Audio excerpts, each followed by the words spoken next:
Judges ready? Timekeeper? Okay. Audience ready? Okay. Once upon a time, there lived a family of dragons. Bleh! They were a horrible bunch of monsters who traveled about from country to country, stirring up trouble wherever they went. One day, on a trip to some faraway land, this dragon family flew into a dense fog. And Droofus, the youngest of the dragons, lost track of the others. Droofus kept circling about in the endless gray cloud, calling and calling in his squeaky high voice, "Help! Is anyone there? Help!" Until he was just too weary to flap his little wings. Then the small dragon gave up and went gliding down to a mountainside, where he crawled into a cave and curled up for the night. Losing your head is an awful thing to have happen to you. Maybe in anger, embarrassment, or even Droofus' struggle to keep his head provides an excellent story, so hold on to your head as you join me for How Droofus the Dragon Lost His Head, by Bill Peet. And in a surprisingly short time, this little dragon grew, and he grew, and he grew, into a huge scaly brute with a long pointed tail and big leathery bat wings. Not being on a flight since he got lost in the fog as a baby, Droofus thought it'd be fun to go flying for a change. So he spread his enormous wings and sailed out over the trees into the nearby countryside, with roads and houses, great clusters of houses, with a castle, ba-ba-ba-ba, towering above the rooftops. It was none other than the king's castle, ba-ba-ba-ba, and the king was out on his balcony to enjoy the beautiful morning. "Great gazootikins!" the king cried. "A dragon! A whopper of a dragon!" What a marvelous thing it would be to have that dragon's head on the wall of the great hall in my castle. Bob, bob, bob, bob. And the king offered a reward of 100 golden quadruples for anyone who could bring him the dragon's head. That day, every brave knight rode up and down the mountainside in search of Droofus. The knight searched for months, peeking into hundreds of caves, high and low, but no one could find Droofus. No one until a small little boy went looking for his sheep late in the evening. The boy peeked his head into the cave, and with his lantern, saw a sheep curled up to that long, pointed dragon's tail. "Here, Snowflake, come on, Snowflake," the boy called softly, careful not to awaken the dragon. Picking up the sheep, the boy scurried out of the cave and met his father at the bottom, who was very angry. "How many times must I warn you to stay out of the woods after dark?" the father scowled. "Brr, but I had to find Snowflake, and you'll never guess where. She's curled up, sleeping beside a dragon." A dragon? Are you sure? It was a whopper of a dragon." "Why, son, there's a reward for his head, 100 golden quadruples." "Aw, shucks, Pa, I can't turn him in. If he won't hurt my Snowflake, then he must be a good dragon, so I'll never tell anyone where he lives." And that's exactly what happened.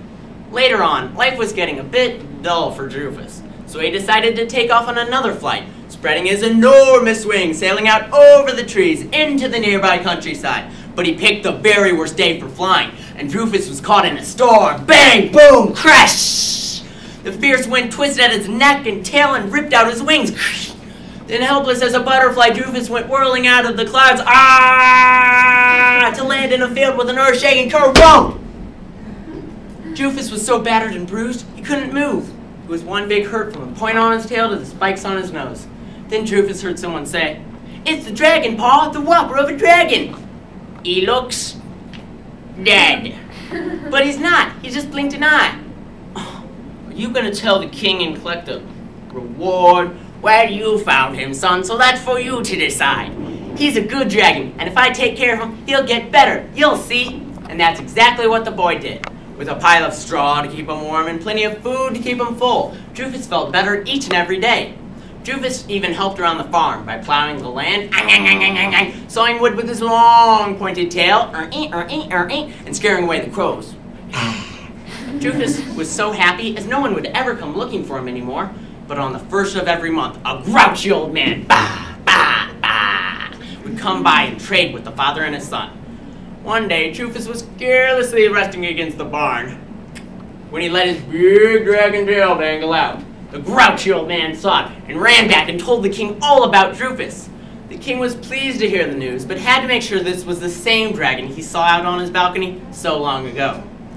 And just how large is this dragon you speak of? Not just any dragon's head will do if it is to be on the wall of my great hall. Oh, it's a big dragon, sire. Big just isn't enough. Oh, well, I mean, it was a grand dragon. The only dragon that I would want on the wall of the great hall would have to be... It was a whopper of a dragon! A whopper!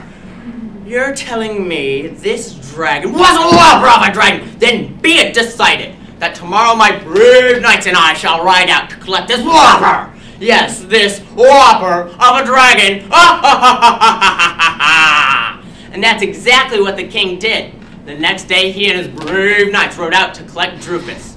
The king called his son and his father out. We've come for the dragon, and here's your reward of 100 golden quadruples.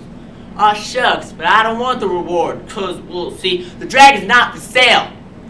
Please stand aside, I must have his head. But he's a good dragon, he's as tame as a kitten. He even sleeps by my bed every night. Look here, boy, I must have... Did you say that whopper of a dragon sleeps by your bed? Oh, well, see, he just sticks his head through my window at night while the rest of him stays outside. Ding! Well, now, son, that's a bit more like it. That gives me an idea, a grand idea. If I could just borrow your dragon, just for special occasions, I'd pay you 20 quadruples each time. How about it? Well, make it 30, then 30 it is. The king first wanted Droofus for the spring festival, in which Droofus was to stick his head through a golden window frame for all to see.